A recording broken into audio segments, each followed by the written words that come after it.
அனைவரும் பாசுரங்களை பாட வேண்டும். ஒருவருக்கொருவர் உதவி செய்து ஒருவருடைய உயர்வில் மற்றவர்கள் இன்பம் காணுதல் ஆகிய கொள்கைகளை பரப்பியவர் ராமானுஜர். யுகங்கள் 4 வகையாக பிரிக்கப்படுகின்றன. முதலாவது கிரேதா யுகம், இரண்டாவது திரேதா யுகம், மூன்றாவது துவாபர யுகம், நான்காவது கலியுகம். ஒவ்வொரு யுகத்திலும் திருமால் அவதாரம் எடுக்கும் போது அவருடன் ஒருவர் வருவார். அவர்தான் அவருக்கு நெருங்கிய நண்பராகவும் சகோதரராகவும் அவருக்கு துணையாகவும் இருந்து அவருடைய அத்தனை செயல்பாடுகளுக்கும் உறுதுணையாக இருப்பார். முதலில் ஆதிசேஷன் என்னும் அனந்தன் கிரேதா யுகத்தில் பெருமாளுடன் இருந்தார். அடுத்தது திரேதா யுகத்தில் அவரை லக்ஷ்மண பெருமாளாக, அதாவது ராமரின் தம்பியாக இருந்து அவருடன் கடைசி வரையிலும் இருக்கிறார். மற்றும் துவாபர யுகத்தில் கிருஷ்ணராக அவதாரம் எடுக்கும் திருமாலுக்கு சகோதரன் பலராமனாக வருகிறார். கலியுகத்தில் ராமானுஜராக வடிவெடுக்கிறார். திருமாலின் அடியவர்கள் ஆழ்வார்கள் என்று அழைக்கப்பட்டனர். இவர்கள் பக்தி மார்க்கத்தில் இருந்து 4000 திவ்ய பிரபந்தம் என்னும் பாடல்களை இயற்றினார்கள். இவர்கள் 108 திவ்ய தேசங்களுக்கு சென்று இறைவன் புகழ் பாடினார்கள். இந்த ஆழ்வார்கள் மிக முக்கியமானவர்கள் 12 பேர்கள். அவர்களை பார்ப்போம். பொய்கை ஆழ்வார், இவர் காஞ்சிபுரத்தை சேர்ந்தவர். பெரிய ஆழ்வார் மற்றும் அவருடைய மகள் ஆண்டாள் நாச்சியார், இவர்கள் திருவள்ளிபுத்தூரை சேர்ந்தவர்கள். பேயாழ்வார், இவர் திருவல்லிக்கேணியை சேர்ந்தவர். புதத்தாழ்வார், இவர் திருமாமல்லபுரத்தை சேர்ந்தவர். பக்தி சாரன் என்று அழைக்கப்பட்ட ஆழ்வார் திருமழிசை என்னும் ஊரில் இருந்தவர். நம்மாழ்வார், இவர் தூத்துக்குடியில் உள்ள ஆழ்வார் திருநகரி, அதாவது பாண்டிய நாட்டை சேர்ந்தவர். கவி ஆழ்வார், இவர் திருக்கோவிலூரை சேர்ந்தவர்.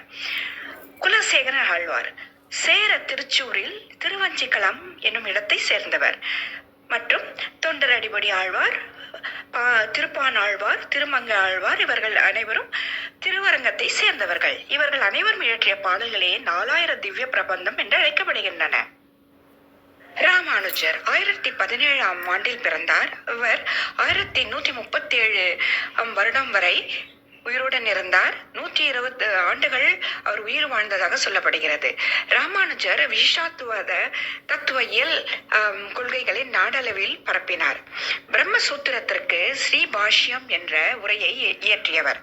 ஆதி சங்கரரின் அத்வைத தத்துவம் அதற்கு மாறான கொள்கைகளை உடையவர் ராமானுஜர். கொள்கையை மனிதருள் ஜாதி வேற்றுமை இல்லை, அனைவரும் இறைவனுக்கு சேவை செய்ய பிறந்தவர்கள் என்பதே ஆகும். இதனால் அவர் தன் மதத்தில் உள்ள பெரும்பாலான மக்களாலேயே மிகவும் வெறுக்கப்பட்டவர். உய்ய ஒரு வழி உடையவருடைய திருவடி என்று கூறப்பட்ட ராமானுஜருடைய பிறப்பை பற்றி பார்ப்போம். இவர் தந்தை அசூரி கேசவ சோமையாஜி எனப்பட்டவர். அவருடைய மனைவி காந்திமதி. இவருக்கு நெடுநாட்களாக குழந்தைகள் இல்லை. அப்பொழுது திருக்கச்சி நம்பி என்பவர் அவர்களுக்கு ஒரு உபாயம் சொன்னார். சென்னை திருவல்லிக்கேணியில் உள்ள பார்த்தசாரதி கோயிலுக்கு சென்று அங்கு வேள்விகளை எழுப்பச் சொன்னார். அதன் மூலம் அவர்களுக்கு ஒரு வாரிசு உண்டாகும் என்றும் கூறினார். அவ்வாறே அவர்கள் செய்தார்கள். அப்பொழுதுதான் அவர்களுக்கு ராமானுஜர் பிறந்தார். அப்பொழுது பிறக்கும்போது அவருடைய பெயர் ராமானுஜர் கிடையாது, இளைய பெருமாள் என்று பெயர் சூட்டினார்கள். அந்த பெயரை சூட்டியவர் அவருடைய தாய்மாமன் ஆவார். அவருடைய தாய்மாமன் அவர்கள் திருப்பதியில் பெருமாளுக்கு சேவை செய்து வந்தார்.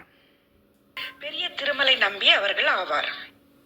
காந்திமதிக்கு, அதாவது ராமானுஜரின் தாய்க்கு ஒரு சகோதரி இருந்தார். அவர் பேரு தீப்திமதி. அவரை கமலநயன் என்பவர் மணந்து கொண்டார். ராமானுஜருக்கு சித்தி வழியே ஒரு தம்பி இருந்தார். அவர் தான் கோவிந்தர். ஸ்ரீ ராமானுஜரின் தாய்மாமன் பெரிய திருமலை நம்பி அவர்கள் திருப்பதியில் பெருமாளுக்கு சேவை செய்து இவரின் சகோதரிகளில் ஒருவர் தான் காந்திமதி, மற்றொருவர் தீப்திமதி ஆவர். 1017ஆம் வருடம் வியாழக்கிழமை சித்திரை மாதம் 12ஆம் தேதி திருவாதிரை நட்சத்திரத்தில் பஞ்சமி வளர்பிறை திதியில் ராமானுஜர் பிறந்தார். பெருமாளே பிறந்ததாக அவர்கள் கொண்டாடினார்கள்.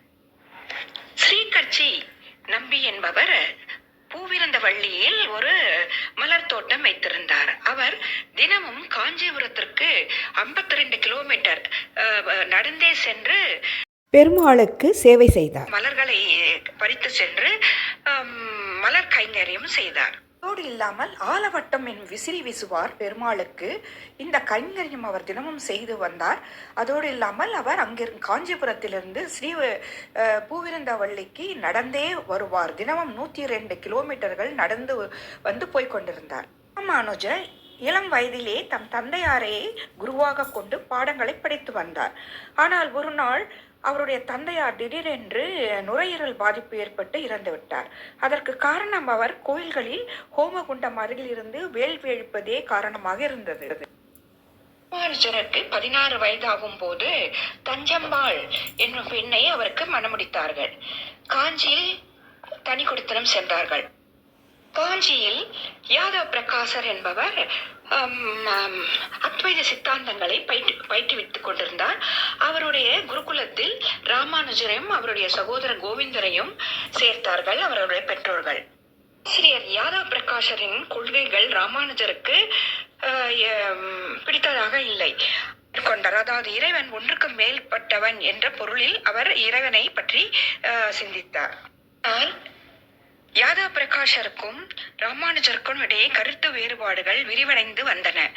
ஒருமுறை அவர்கள் திருக்கையாற்றை செல்வதற்காக புறப்பட்டனர். வழியில் ராமானுஜரை கொண்டு வருவதற்காக ஏற்பாடுகள் நடந்தன. இதை அறிந்த கோவிந்த பட்டர், அதாவது அவருடைய சகோதரர், இதை அவருக்கு உணர்த்தி உடனே அங்கு இரவோடு அந்த காட்டில் இருந்து தப்பித்து செல்வதற்காக உபாயம் கூறினார்.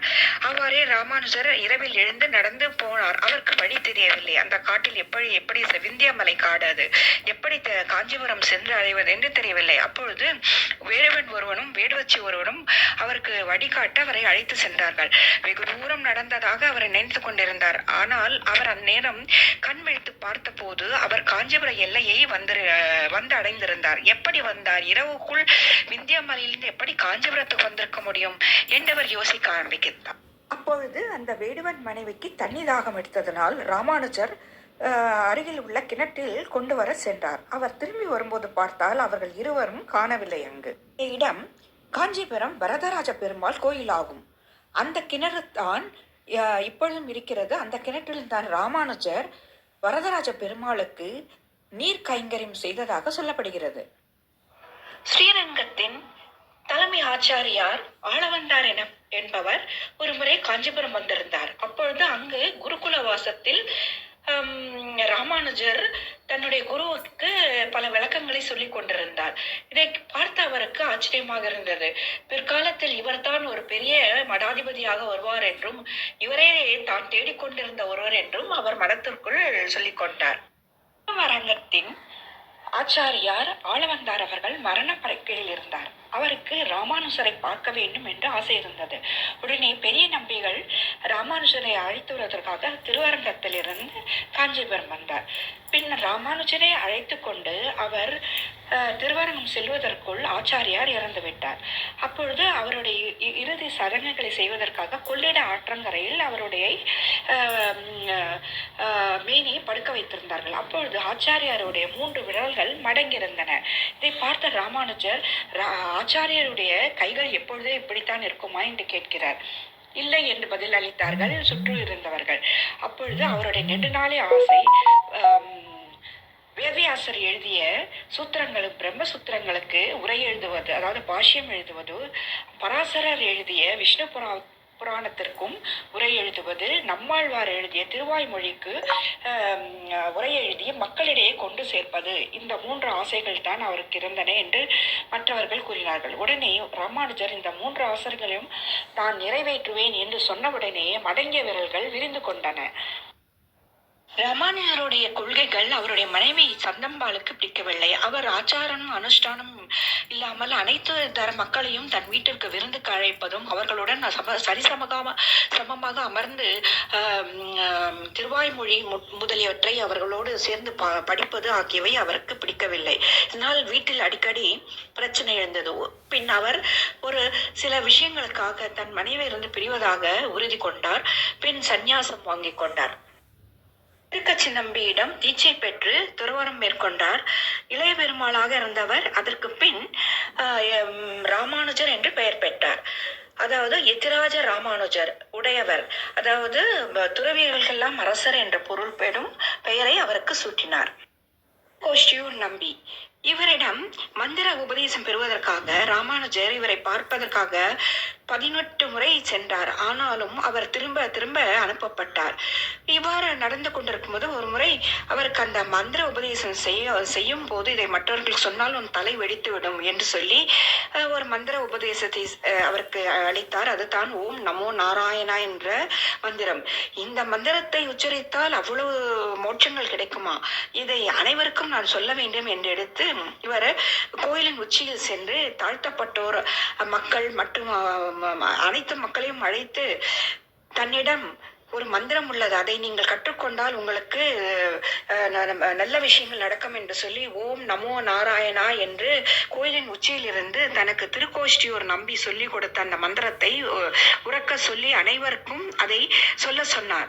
இதனால் அவர் திருக்கோஷ்டியூர் நம்பியிடம் நம்பிக்கை துரோகம் செய்ததாக குற்றம் சாட்டப்பட்டார். பின் அவர் நலமற்ற ராமானுஜரின் நோக்கத்தை அறிந்த அவர் அவரிடம் மன்னிப்பு கேட்டுக்கொண்டார். தீட்சை பெற்றதும் அவருடைய சகோதரி மகன் பராசரன் இவரிடம் சந்நியாசம் வாங்கி கொண்டார். அவரே அவருடைய முதல் சீடர். அவருடைய பெயரை முதலியாண்டான் என்று மாற்றி பெயர் சூட்டினார் ராமானுஜர்.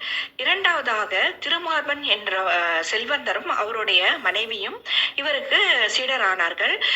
திருமார்பன் பின்னாளில் கூறத்தாழ்வார் என்று அழைக்கப்பட்டார்.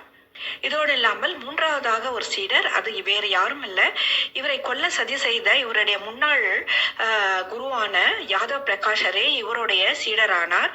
அடுத்தது சீடராக தன் தம்பி கோவிந்த பட்டரை திருவரங்க கோவிலின் நிர்வாக பொறுப்புகளை ஏற்க செய்தார்.